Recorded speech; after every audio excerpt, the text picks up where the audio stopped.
Oi, oi, gente! Sejam muito bem-vindos ao meu canal. Eu sou a Liandra e eu conto relatos sobrenaturais aqui todos os dias pra vocês. De segunda a sexta, às 9 horas, tem vídeo curto com um único relato. E ao meio-dia e às 18 horas tem coletânea com vários relatos. E aos sábados e aos domingos, coletânea também. Então, assim, tem vídeo novo todos os dias. E se você caiu de paraquedas aqui no canal, né, não me conhece de outras redes sociais, eu também conto relatos mais curtos lá no meu TikTok e no meu Instagram. Essas redes sociais ficam aqui embaixo na descrição do vídeo. Se por um acaso você tiver aí algum relato para me enviar, o e-mail também fica aqui embaixo na descrição do vídeo. E bom, quem tá mais tempo aqui no canal sabe que eu não gosto de enrolar na introdução do vídeo, mas nesse vídeo de hoje eu vou ter que me prolongar um pouco porque eu tenho que dar, tipo, 2 avisozinhos. Então, assim, por favor, não pule a introdução, porque às vezes vocês pulam e eu explico alguma coisa e depois vocês ficam me comendo no hate nos comentários, entendeu? Então não faça isso. Mas se você é aquela pessoa que assiste, nunca faz nenhum comentário maldoso nem nada, então você pode ir aí pro vídeo logo. Mas o primeiro é que, se por um acaso vocês escutarem algum barulho bem estressante atrás da minha voz, tipo barulho de furadeira, porque realmente é uma furadeira que é a do vizinho, e eu tô desde cedo tentando gravar esse vídeo. Agora ele deu uma pausa, mas antes ele também tinha dado e voltou, então assim, eu espero que ele não volte, mas se voltar e vocês escutarem o barulho, é isso, não é problema no microfone nem nada do tipo, e eu também não tenho culpa, tá, gente? Eu não posso ir lá e obrigar ele a parar, né? Então esse é o primeiro aviso. E o segundo é que, como vocês podem ver, esse vídeo de hoje é uma coletânea temática com um tema sensível, que é sobre a tragédia, né, de Brumadinho. E como vocês sabem, sempre que eu conto relatos mais sensíveis desse tipo, eu sempre gosto de dar um aviso antes. Então assim, gente, de nenhuma maneira eu quero ser desrespeitosa nesse vídeo, tá bom? Lembrando que os relatos, eles são enviados por seguidores, não são relatos que, sei lá, eu pego em grupo ou em algum lugar.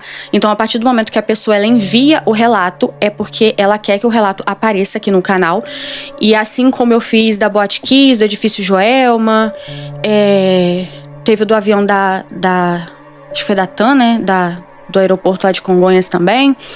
Eu sempre procuro selecionar os relatos que foram contados, assim, pela pessoa que vivenciou, ou alguém muito próximo a ela que autorizou o envio do relato. Nunca é algo de tipo assim, eu fiquei sabendo dessa história e tô te enviando. Não, vocês vão ver o decorrer dos relatos, né? Que eu seleciono ali direitinho relatos que eu tenho certeza que a pessoa que passou pela situação sabe que o relato vai estar sendo lido aqui no canal. Então, em nenhum momento eu estou desrespeitando, tá? E outra coisa também, que por mais que o canal seja um canal sobrenatural, a maioria dos negócios aqui vai ser sobre livramentos e coisas do tipo, e isso em nenhum momento anula que a tragédia de Brumadinho foi uma irresponsabilidade da empresa. Isso eu acho que... Talvez eu acho que eu nem precisava estar falando isso aqui, porque é uma coisa nítida. Eu acredito que não tenha ninguém que passe pano pra isso. Então, só pra esclarecer que não é pra levar a história pra um viés sobrenatural, que não, aquilo lá foi uma puta de uma imprudência, todo mundo sabe disso. Mas foram situações envolvendo ali coisas sobrenaturais que aconteceram envolvendo ali a tragédia, mas isso em nenhum momento é pra insinuar de que a tragédia em si foi por conta de algo sobrenatural, gente. Não, entende? É tipo a questão da Boate Kiss, tá? A Boate Kiss também foi nesse mesmo viés de que foi uma tragédia que poderia ter sido evitada se os donos da boate tivessem o senso, mas não tiveram. Aqui nessa questão da tragédia de Brumadinho é a mesma coisa. Então, de qualquer forma, tô explicando, tá? Pra não haver mal entendimento. Agora sim, eu já falei demais. Opa, quase que eu derrubo o microfone. Então, bora pros relatos. Nossa, eu vou derrubar tudo antes do vídeo acabar. Vamos lá, gente.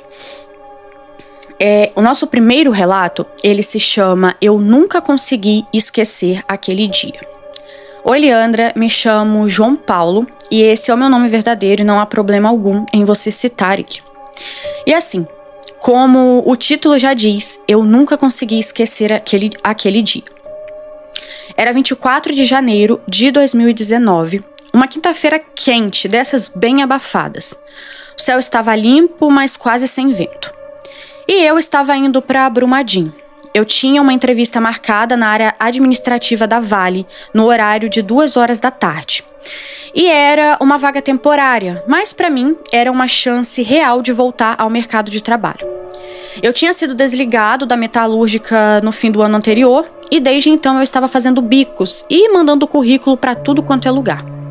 E quando me ligaram confirmando a entrevista, eu achei que era o começo de uma virada. Então eu decidi ir um dia antes. Eu saí de casa em Sarzedo, peguei a MG 040 por volta do 12h30 e eu conheço bem aquela estrada. Ela é movimentada e com fluxos de caminhões e também de carros indo e vindo ali de cidades vizinhas. Sabe, gente que trabalha por ali. Só que naquele dia, Leandra, estava um pouco diferente. A estrada, ela tava quase que vazia, sabe? E no começo eu até achei bom, né? Estrada vazia, menos perigo, né? Mais tranquilo. Mas depois de alguns quilômetros, aquilo começou a me incomodar, porque tava calmo demais. E aí eu lembro que eu estava ouvindo ali uma música no carro, tentando me concentrar na entrevista, né? Pensando em tudo que eu pretendia falar. E eu já tinha até ensaiado as respostas. Mas então, em um trecho ali depois do trevo de Mário Campos, tudo mudou. Simplesmente um cachorro entrou na pista. Ele veio devagar, atravessando assim, né? Até que do nada ele parou bem na minha frente. E eu freiei o carro com tudo. O carro derrapou um pouco, mas eu consegui parar antes de atingir ele. Na hora, eu achei assim que fosse um cachorro perdido, mas eu olhei direito e era o Thor. E eu fiquei em choque. Isso porque o Thor foi o meu cachorro de infância. Meu avô me deu ele quando eu era bebê e ele ficou comigo até os meus 15 anos de idade. Era o meu melhor amigo. Dormia do meu lado, me esperava chegar da escola e até entendia quando eu estava triste. Ele, infelizmente, faleceu de velhice, lá no quintal de casa. E foi eu mesmo que enterrei ele. A dor naquele dia, Leandra, foi grande, como se eu tivesse perdido um irmão, sabe? E ali no meio daquela estrada vazia estava ele. Mesma pelagem marrom com aquelas manchas rajadas, uma cicatriz na orelha esquerda e a coleira vermelha. A mesma coleira que ele estava usando quando faleceu. Não era parecida, era a mesma coleira. Bom, meio atordoado, eu joguei o carro ali para o acostamento, né, porque poderia causar um acidente, e desci do carro tentando entender o que estava vendo. Dei alguns passos em direção a ele e chamei pelo nome. Ele me olhava com calma, não latiu, não correu, só ficava lá me olhando. Até que ele começou a fazer um movimento, que era o mesmo movimento que ele fazia quando ele queria ir para fora de casa para a gente brincar. E esse movimento, ele sempre fazia no sentido ali da casa, indo em direção à porta da casa. E ali naquele momento, ele estava fazendo no sentido ao contrário do que eu estava indo. Como se fosse um volta para casa, sabe? E então, ele desapareceu. Simples assim. Como se tivesse virado fumaça. Em um segundo ele estava ali, no segundo seguinte não estava mais. Eu fiquei ali parado um tempo. Voltei pro carro sem saber o que pensar. Sentei no banco e comecei a chorar. Eu chorei porque eu lembrei de tudo, sabe? Dele, do meu avô, da infância. E chorei também por não entender o que aquilo significava. Eu só sei que naquele momento, algo dentro de mim mudou e eu não quis continuar. Eu senti tipo uma força, algo me dizendo que eu não devia seguir aquela viagem. Não era medo, sabe? Era como se o Thor estivesse ali para me impedir. Como se estivesse me protegendo de alguma coisa. Então eu voltei para casa. E aí no dia seguinte, a barragem da Vale rompeu. E a barragem, se eu não me engano, rompeu por volta do 12h. A minha entrevista seria um pouco mais tarde, mas provavelmente ou eu já teria chegado na empresa antes, ou eu teria sido atingido da mesma forma, porque eu ia ficar próximo aonde a empresa era instalada. Assim, Leandra, eu não gosto de romantizar isso, não fico dizendo que foi milagre e nem invento história em cima. Eu só conto o que eu vivi e acredito de verdade que o meu cachorro apareceu ali para me salvar. Talvez tenha sido um último ato de amor dele. E aí o relato acaba por aqui. E sabe uma coisa que eu fiquei pensando? Eu não acredito que talvez tenha sido o espírito do cachorro em si, mas talvez o seu anjo da guarda que usou ali a imagem do seu animal porque, querendo ou não, eu ia falar uma pessoa, né? É uma pessoa. É alguém, né? Tipo, é alguém importante pra você. Foi algo muito importante pra você, pelo jeito que você descreveu e chorou também, até hoje. Então, acredito que o seu anjo da guarda sabia. Deixa eu só ajeitar a câmera aqui, gente. O anjo da guarda provavelmente sabia que se não fosse talvez isso, você não ia, sabe, voltar. Então, como ele queria que você voltasse, ele usou ali da imagem do seu cachorrinho. E pra quem é novo aqui no canal, né, gente, quando tem relatos desse tipo, eu sempre gosto de dizer que é porque não era a hora da pessoa. Porque senão fica muito aquilo, nossa, mas se protegeu uma pessoa porque não protegeu a outra. A gente tenta levar naquele viés de que era a hora de uma pessoa e não era da outra, né? Que eu acho que assim fica mais confortável pra gente entender essas situações que acontecem, né? Sabe, essas tragédias. Mas enfim, ó, um beijo, muito obrigado por ter enviado o relato. E agora vamos para o próximo, que se chama Ela Escapou por um Sonho. Olá, Leandra, você pode me chamar de Camila e os nomes que vão aparecer ao decorrer do relato já estarão trocados para preservar a identidade. E eu nunca vou esquecer de uma história que a minha amiga Ana Luísa me contou. E a gente até comenta sobre essa história até hoje, porque foi um grande livramento. Bom, a gente se conheceu anos depois, em relação à época da tragédia de Brumadinho. Mas até hoje, quando ela me contou o que aconteceu, eu fico arrepiada. E olha, eu não sou do tipo que acredita fácil em coisa sobrenatural não, tá? Mas o que ela viveu, Leandra, não tem outra explicação. A Ana, ela morava em Brumadinho com a tia e os primos. O pai dela tinha se casado de novo e basicamente deixou ela de lado. E a mãe dela também seguiu outro rumo quando conheceu o padrasto. Então, desde os 14 anos, ela foi morar com a tia, que era irmã do pai dela. No começo, ela achou que ia ser só até ali a vida se ajeitar, mas não foi. Ela teve que ficar lá mais tempo do que esperava. E a tia começou a tratar ela como empregada. Ela fazia tudo na casa. Lavava, cozinhava, limpava e cuidava dos primos menores. Tudo. E o pior é que ela nem estava indo para a escola mais. E a tia vivia dizendo que um dia, né, arrumava isso. Sabe, essa questão da escola. Mas nunca arrumava. E ia só empurrando a situação com a barriga. Ela aguentou aquilo por quase 2 anos, até que começou a pensar seriamente em ir morar com a avó, que é mãe da mãe dela, que vivia numa cidade do interior que ficava a algumas horas dali. Essa avó sempre foi muito carinhosa e dizia que queria que a neta tivesse ali uma vida melhor, com mais dignidade e pudesse voltar ali, né, a estudar e viver como uma adolescente de verdade. Até porque, como elas duas eram muito próximas, a sua avó sabia de tudo o que estava acontecendo. E, como eu disse, né, Ana contou para a avó o que estava vivendo e disse que queria muito ir para lá. A avó, que era simples e sem muita instrução, prometeu mandar o dinheiro da passagem pelo correio, junto com uma cartinha. Isso porque ela não sabia mexer com banco, nem depósito, e a Ana também não queria que a tia desconfiasse de nada e nem colocasse a mão nesse dinheiro.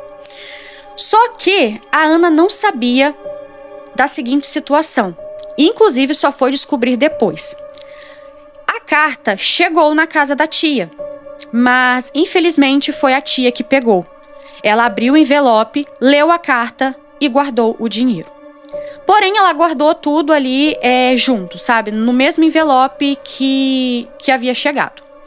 E a avó dizia na carta que já tinha arrumado ali um quarto para ela, que estava ansiosa pela chegada e que era para ela ir sem medo, que tudo ia dar certo. Mas a tia escondeu tudo. Porque no fundo ela sabia que ia perder a empregada dela. E ela não estava disposta a abrir mão disso. A Ana, sem celular, só conseguia falar com a avó quando a tia deixava usar o celular dela. Então, ela passou dias achando que a carta ainda não tinha chegado. E foi aí que algo aconteceu. Algo bem estranho, Leandra. Na noite do dia 24 de janeiro, por volta das 4 da manhã, ela teve um sonho. um daqueles que a gente acorda com o coração apertado. No sonho, ela via a si mesma indo até a cozinha da casa, mais precisamente até a gaveta do armário onde ficavam os talheres. E lá ela encontra ali no sonho um envelope branco já meio amassado. No sonho, uma voz feminina, que ela descreveu como suave, mais firme, dizia algo como: ela esconde coisas de você e está te impedindo de ir. Nisso a Ana acordou assustada, olhou ali no relógio, era por volta ali das 4 da manhã, né? A casa estava em silêncio. Ela ficou deitada por um tempo, mas o sonho ficou martelando na cabeça. Tomada por uma sensação que ela não soube explicar, ela levantou e foi até a cozinha, do jeito que estava. Abriu a gaveta e não achou nada, só talheres. O que fazia sentido, já que como era ela que arrumava a casa, ela teria visto. Porém, ela continuou fuçando as outras gavetas, até que ela abriu uma gaveta onde a tia costumava guardar documentos e coisas do tipo, e lá estava o envelope. Não exatamente como no sonho, mas estava lá. Ela pegou e dentro estava o dinheiro da passagem e a carta da avó. E com a letra ali trêmula, né, do jeito que a avó escrevia, dizendo que estava tudo pronto para recebê-la. Quando ela leu aquilo, ela sentiu um misto de raiva com tristeza e alívio. Subiu para o quarto, arrumou as poucas roupas que tinha ali numa mochila velha e saiu da casa ainda de madrugada. Foi até o terminal rodoviário e pegou o primeiro ônibus que saía naquela manhã rumo à cidade da avó. Ela chegou lá no meio da manhã do dia seguinte, quando já era 25 de janeiro de 2019. E aí, por volta do meio-dia, ali mais ou menos, meio-dia e meia, meio-dia e 40, a barragem da Vale simplesmente se rompeu. A lama destruiu tudo por onde ela passou. E adivinha só, Leandra, a casa onde a Ana morava com a tia foi completamente soterrada. A tia, o marido e os 2 filhos morreram, pois estavam todos em casa, né, almoçando devido ao horário. Ana só ficou sabendo no dia seguinte, quando a notícia começou a se espalhar pela televisão. A avó chorou com ela, né? Elas ali choraram juntas, mas também se abraçaram em silêncio, entendendo o que aquilo significava. A Ana escapou porque teve um sonho, um aviso, né? Como ela mesma diz. E ela não gosta de contar essa história para muita gente, mas quando conta, fala com uma certeza calma. Diz que aquela voz não era da avó e também não era da mãe. Diz que era de alguém que só queria vê-la livre. Ela não sente raiva da tia, mas sente gratidão por ter saído a tempo. E diz que, de vez em quando, ela ainda escuta aquela voz em seus sonhos, dando alguns conselhos sobre coisas atuais que ela esteja passando. E bom, Li, esse foi o meu relato. Ela me autorizou a contar a história pra você, tá bom? Ela não segue o seu canal, já falei 1000 vezes pra ela seguir, mas ela não segue, não gosta desse tipo de conteúdo. Mas eu gosto, e aí eu resolvi te mandar, espero muito que você leia. Um grande beijo. Um beijo, muito obrigada por ter enviado o relato. E bem delicado, né, gente, esse relato, porque infelizmente a tia, o tio e os primos não tiveram ali o mesmo livramento que ela. E eu acredito que, assim, o livramento dela já era algo que estava para acontecer, porque se ela tivesse recebido a carta quando chegou, ela já nem estava na cidade mais, nas vésperas da tragédia. Então, de fato, não era a hora dela, e acredito que ela recebeu esse aviso, né, por conta disso. E, enfim, uma tristeza, né, cara, a família toda foi... Ai, gente, eu não consigo nem imaginar, assim, o pânico, sabe? Mas acredito que pra menina que viveu tudo isso, o sentimento dela em relação à perda desses parentes provavelmente foi diferente, porque acredito que ela devia ali nutrir uma certa raiva por eles. E eu não a julgo, tá, gente? É bem complicado. Bem complicado. Eu lembro que quando eu era criança, eu passei por uma situação bem pouquinho parecida com a dela. Inclusive, eu Eu tenho 3 irmãs, uma mais velha, eu sou a do meio e tem a mais novinha. Inclusive, eu tive muita raiva da minha irmã mais nova, ali logo quando ela nasceu, por conta dessa situação. Eu era uma criança, tá, gente? Eu tinha acho que 4 ou 5 anos quando ela... Eu tinha 4 anos, eu acho, quando ela nasceu. Não. Eu tinha acho que 3, 4 anos quando ela nasceu, mas eu lembro perfeitamente. A gravidez da minha mãe, a reta final, foi muito complicada porque ela pegou dengue na gravidez. E a gente até zoa que a minha irmã, ela é muito dengosa. E a gente fala que ela é dengosa porque minha mãe teve dengue no final da gestação dela. E aí foi uma gravidez meio complicada, então quando ela tava pra nascer, a minha mãe ficou uns dias no hospital. E aí eu tive que ficar na casa de uma pessoa. Porque o meu pai trabalhava e quando meu pai saía, ele ia pro hospital ficar com a minha mãe. E aí eu tinha que ficar na casa de uma pessoa, e essa pessoa fazia eu fazer tudo dentro de casa. E tipo, eu tinha 3, 4 anos. Aí era horrível, eu tomei raiva da minha irmã, porque eu achava que aquilo tudo era culpa da minha irmã por ela estar nascendo. Só que depois que eu comecei a assimilar que não, foi safadeza da pessoa que tava tomando conta de mim, né? Nossa, eu tinha que cuidar enfim, não vou ficar dando detalhe aqui, porque eu sei que tem algumas pessoas da minha família que assistem. Mas, nossa, gente, que ódio. Eu tinha que ficar faxinando a casa, ai, que raiva. Enfim. Então eu entendo um pouco a raiva que essa menina sentia da tia dela. Mas, de qualquer forma, um beijo, tá? Muito obrigada por ter enviado o relato. E agora a gente vai para o próximo, que se chama Meu sobrinho salvou a vida do pai antes mesmo de nascer. Bom, Li, tem coisas que acontecem na vida que a gente não sabe explicar. Eu sou uma pessoa bem prática, não era muito de acreditar assim em sinais ou coisas do tipo. Mas depois do que aconteceu com o meu irmão no dia da tragédia de Brumadinho, tudo mudou. Eu não consigo contar essa história sem me arrepiar, porque eu tenho uma certeza. O meu sobrinho salvou a vida do pai dele antes mesmo de nascer. Meu irmão, que aqui vou chamar de Daniel, trabalhava na Vale já fazia uns anos. Ele era técnico de manutenção e estava escalado para o turno da manhã no dia 25 de janeiro de 2019. Eu lembro que a gente tinha até conversado por mensagem no dia anterior e ele estava muito animado, dizendo que daqui umas semanas, né, ele ia tirar uns dias de licença, porque a esposa dele, a Carla, estava grávida ali do primeiro filho e dali algumas semanas era a previsão da criança nascer. E a data, como eu disse, né, a data prevista para o parto era só dali umas semanas. Estava tudo tranquilo, o acompanhamento ali certinho, gravidez sem risco. E a Carla estava com 36 semanas, se eu não me engano. Mas aí, naquela sexta-feira, logo cedo, pouco depois ali das 8 da manhã, eu acho que já era quase umas 9, ela começou a sentir contrações. Assim, do nada, sem nenhum aviso. A princípio, ela até achou que eram ali aquelas contrações de treinamento, sabe? Mas as dores começaram a aumentar. E não demorou muito para a bolsa estourar. Daniel recebeu a ligação quando estava ali, né, no meio do serviço, e ele não pensou 2 vezes. Ele pediu para sair imediatamente e foi para o hospital acompanhar o parto.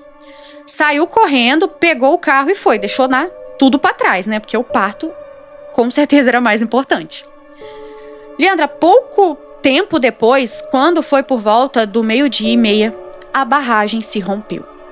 E o setor onde ele estaria naquele horário foi completamente tomado pela lama. Dos colegas que ficaram, quase nenhum sobreviveu. Ele escapou porque precisou sair mais cedo, e ele só escapou, né, porque precisou sair mais cedo para acompanhar o nascimento do filho. O parto foi difícil, mais demorado que o normal, mas a mãe e o bebê ficaram bem. Eu lembro de ter chegado no hospital pouco depois e ele estava sentado no chão do corredor, com a roupa ainda do trabalho toda suja de graxa, as mãos ali na cabeça e um olhar perdido. Ele me olhou e disse: se o Matheus não tivesse se apressado, eu tava lá. Matheus é o nome do bebê. Foi só depois, né, que caiu a ficha de que ele escapou, assim, por minutos. E por quê? Porque o filho resolveu nascer sem avisar antes do tempo. A gente gosta de dizer que o Matheus puxou o pai, teimoso, decidido e que sempre faz tudo do jeito dele. Mas eu, no fundo, acredito que ele sabia o que estava fazendo. Ele trouxe o pai para perto, chamou ele para vir.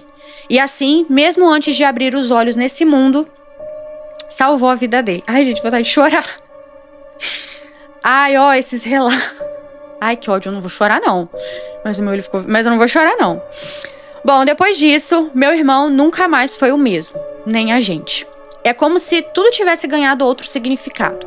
A vida, o tempo, os laços. Tudo ficou mais precioso. E eu aprendi que o amor tem força até mesmo antes de nascer. Ai, gente. Ai, ó. Que humilhação ficar chorando aqui.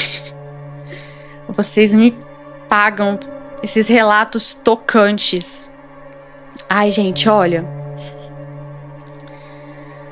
Ai, que graça. Assim, eu fico... É assim, gente, eu fico sim triste pela tragédia e tudo mais, mas não deixa de ser tocante a forma como ele se livrou, sabe?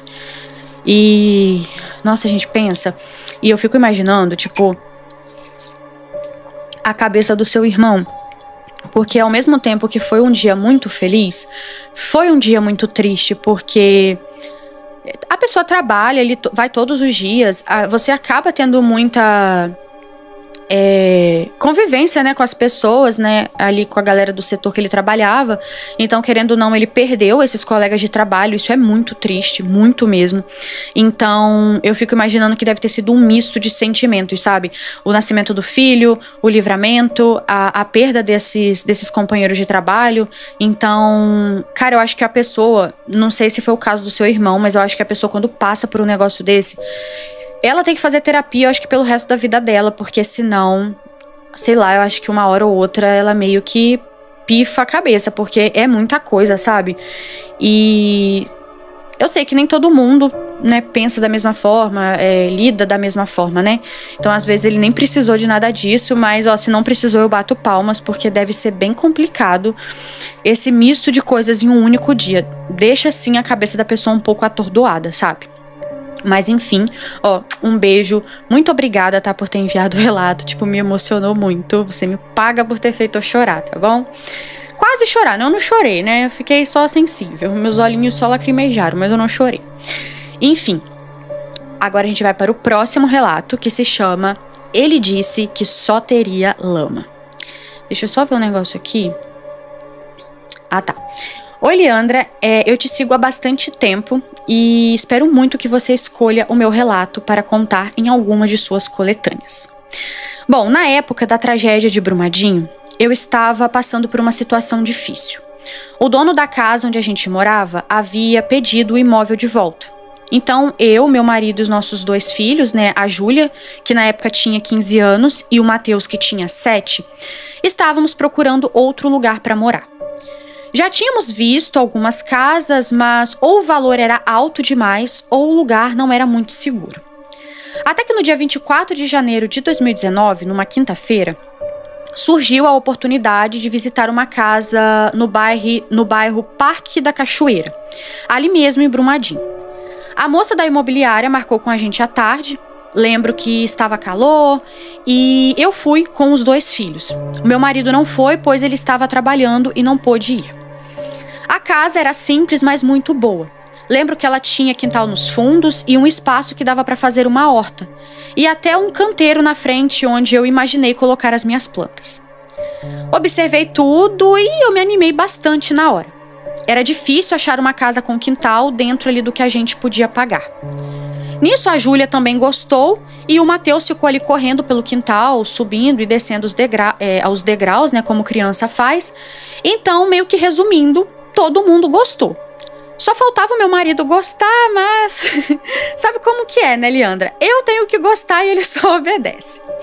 Mas enfim, brincadeiras à parte, quando terminamos de ver tudo, estávamos voltando pro carro e eu ainda estava ali conversando, né, com a moça da imobiliária que estava acompanhando a gente. E aí eu tava falando, né, dizendo que eu tinha gostado muito da casa e comentei que já imaginava, né, onde eu ia colocar as minhas plantas, que tipo de tempero eu ia plantar ali na horta e falando, né, que eu finalmente ia ter um cantinho, assim, pra eu poder cuidar. Eu tava falando bem empolgada. E foi aí que o meu filho, o Matheus, falou. Eu lembro que ele parou bem do lado da gente, olhou bem sério e disse ali com aquela calma que às vezes só criança tem: "Mas mamãe, amanhã não vai ter mais nada aqui, só lama." Assim, né, Leandra, pesou o clima total. A corretora ficou muda. A Júlia deu uma risada sem graça e disse algo como: nossa, esse menino fala cada coisa. E eu também tentei disfarçar, né? Falei que criança tem muita imaginação. E aí a gente riu pra quebrar ali o clima, mas assim, foi estranho. Muito estranho. O olhar dele era meio sério. E sei lá, a frase, do jeito que ele disse... Não vou negar, Leandra, aquilo ficou ecoando na minha cabeça o caminho todo até em casa. Mas aí depois que chegamos ali, resolve uma coisa daqui, outra dali...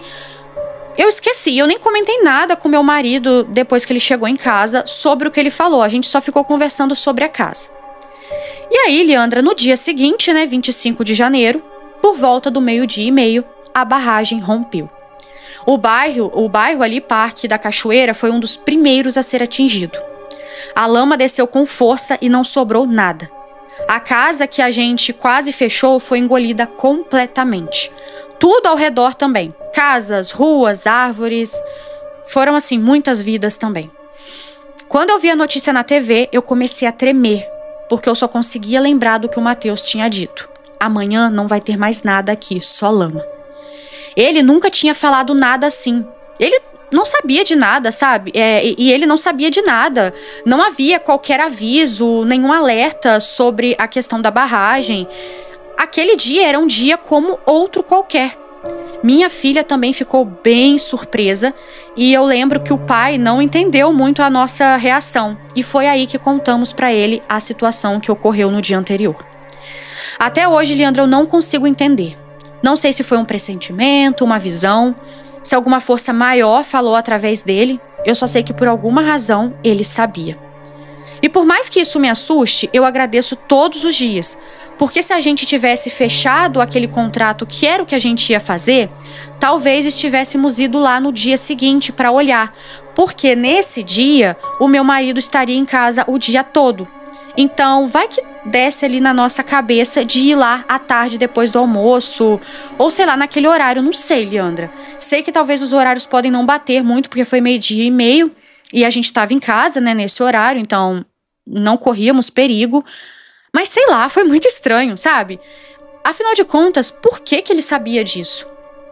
Hoje, anos depois, quando eu pergunto, ele diz não se lembrar de nada. Típica coisa de criança, né? Fala as coisas quando mais novo e depois não lembra. E é isso, Leandra, esse foi o relato. Gostaria muito de ouvir a sua opinião. O que você acha que pode ter sido?